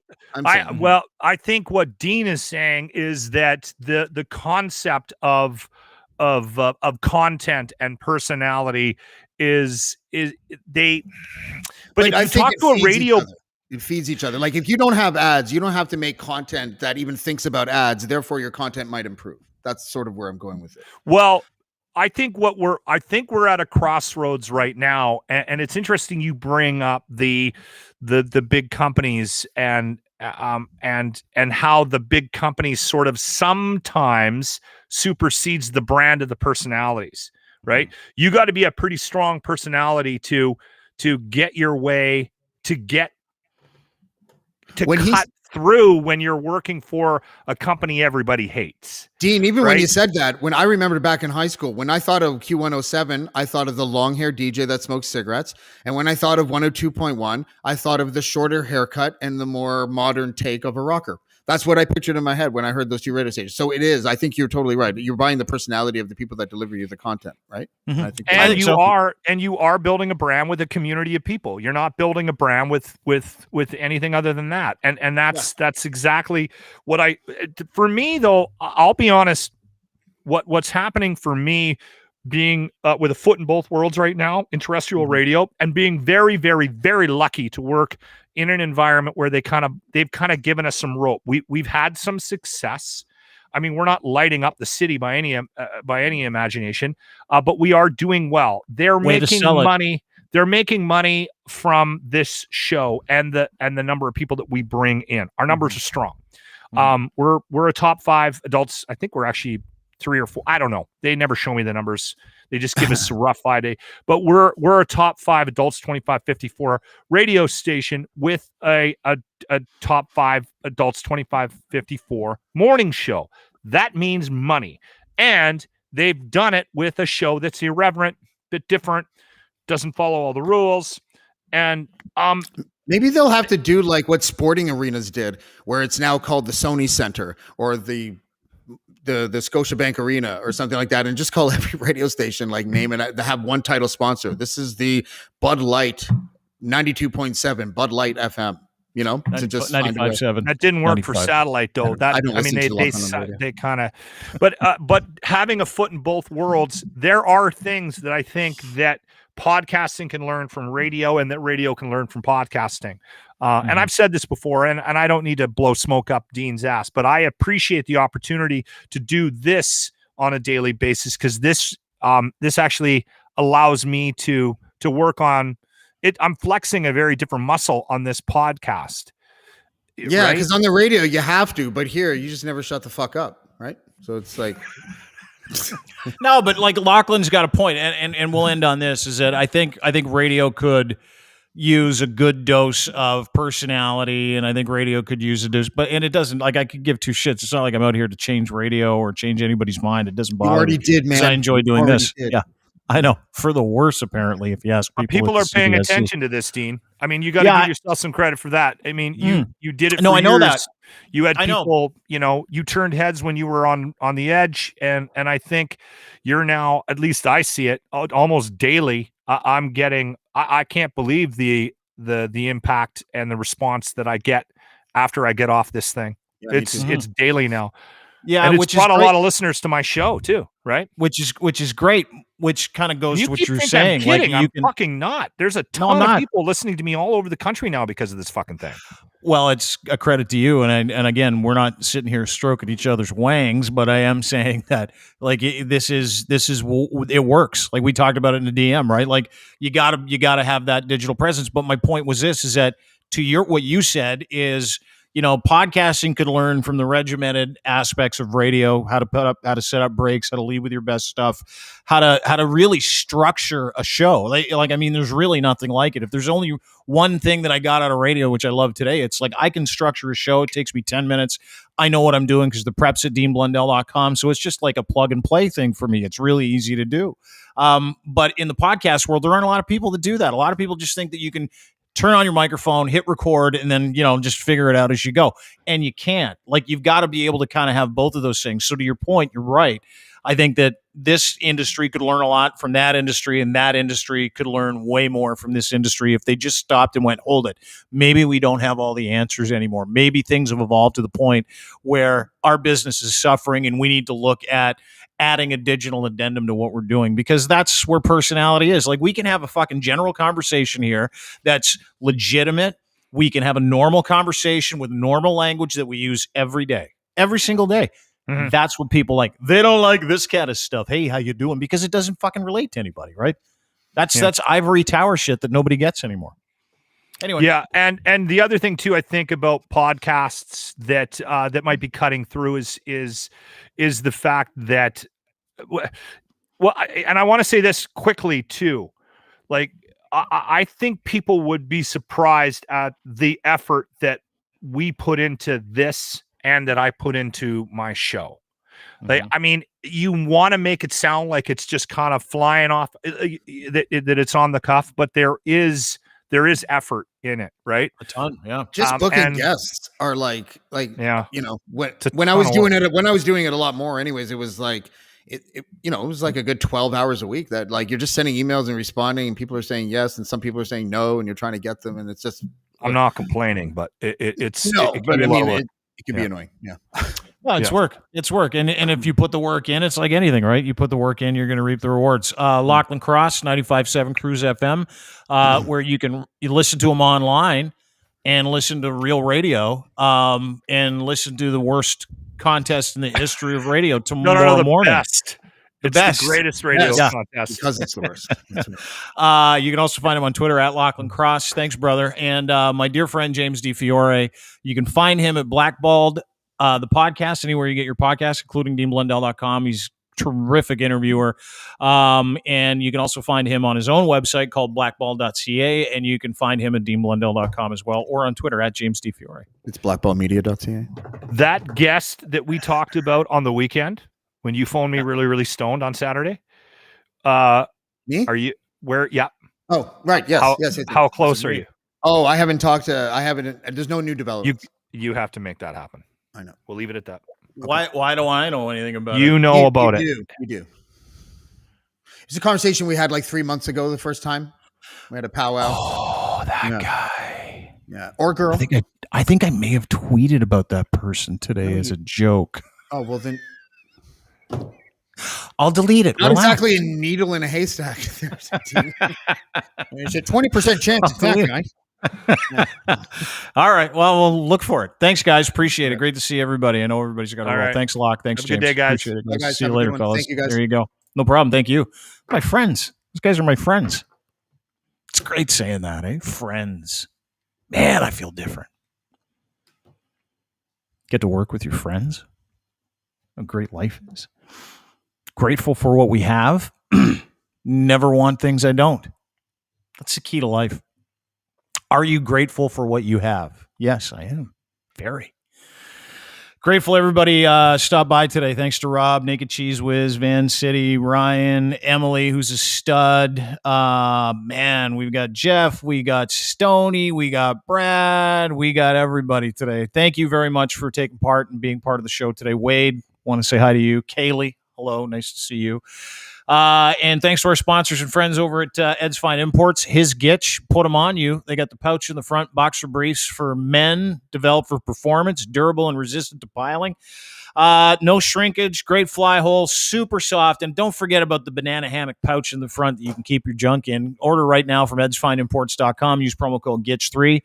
He'll send you an extra pair for free. So 4 for the price of 3 when you order 3 pairs of Ed's luxury underwear, Canadian made, support a Canadian company. Very good man as well.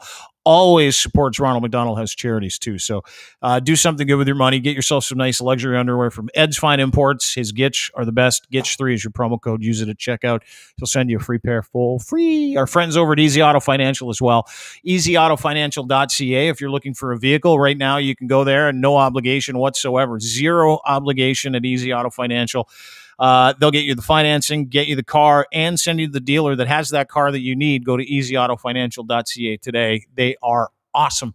Also, special thanks to our friends at domination.com, AI for people to produce content, gaming, streaming, whatnot. If you produce content, promos, videos, etc., clips, snippets, doesn't matter. It's all at your fingertips with domination.com, dmntn.com. Try them out today.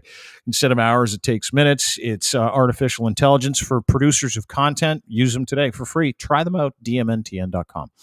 And last but not least, our friends at Blue Microphones at bluemic.com or at Blue Microphones on Twitter is where you can find them. Check out all their stuff. They've got a ton of stuff coming in for the fall because they know you're going to be in your house. It's going to be winter and you want to podcast, you want a game, you want to get a Logitech camera, you can do that. They're a Logitech group of companies. They got these Blue microphones from Yeti, the Yeti X with the XLR hookup or the USB hookup. You got both. You can just plug it in your computer. MoFi headphones. They've got a ton of headphones. They've got headsets. Again, Logitech group of companies. So they've got everything that you need to be able to do this kind of stuff from home. Go to bluemic.com today. Thanks for being part of the podcast and the show. We really appreciate it. Don't forget to sign up and subscribe at Twitch. Dean Blundell TV on Twitch, YouTube as well.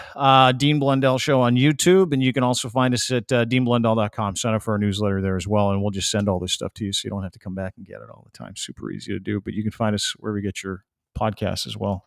Apple, iTunes, that kind of stuff. That's it. How you doing? Hey, how you doing? Good to see you. My kid's over there on the couch. Home office. Got to go now. Talk to you soon, everybody. Thanks for being part of the show. Don't forget to tip your waiter. Waitress. I don't even think people use waitress anymore. It's always waiter. Female waiter. Don't forget to tip your female waiter. Yeah. See ya. T-minus 1 minute.